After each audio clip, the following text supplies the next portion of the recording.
probably heard about a giant trash island in the ocean. Or that poor sea turtle and the straw. Maybe you've even heard how plastic is being found inside the fish we eat. The plastic crisis gets a lot of attention, but the headlines usually focus on the plastic that ends up in the environment. And that's just part of the story. The truth is, plastic has a whole life cycle that's hidden from view, one that harms people and the planet from start to finish. Let's start at the beginning. Plastic is made from fossil fuels like oil or fracked natural gas. Extracting those fossil fuels and turning them into plastics creates a lot of pollution. Pollution that most often affects marginalized communities nearby.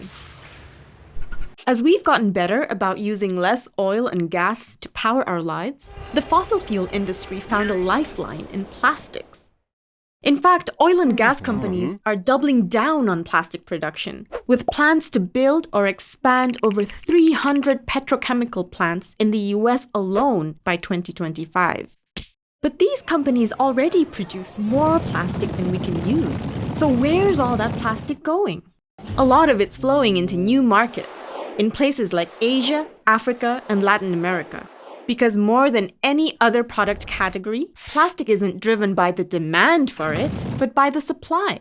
Corporations like Unilever, Nestle, and Procter & Gamble are aggressively marketing single-use plastic products around the world.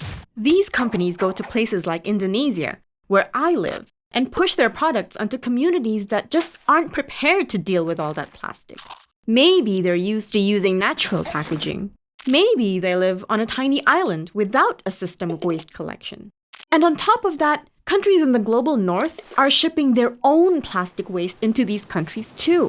When you add that all up, it's no wonder so much of this plastic ends up in the environment. And globally, that's where a whopping 32% of plastic packaging ends up. 40% goes to a landfill, where plastic just piles up for future generations to deal with. And 14% is incinerated.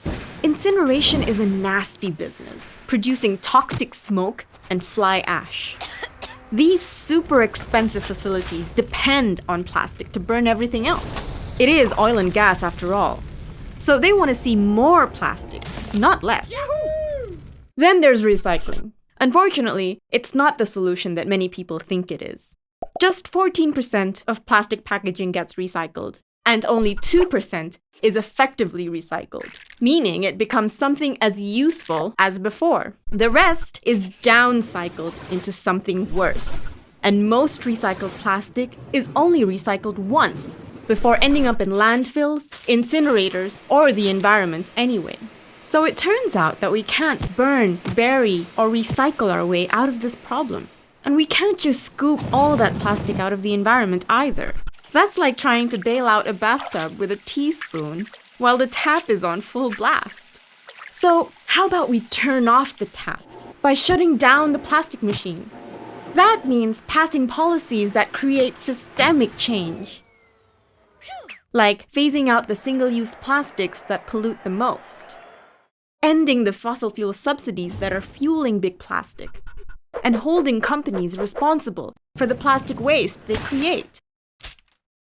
That's how we can achieve our vision of a zero-waste future, where all of our products and packaging can be reused or repaired, effectively recycled or composted, and ultimately, how we create a sustainable, circular economy that works for both people and the planet.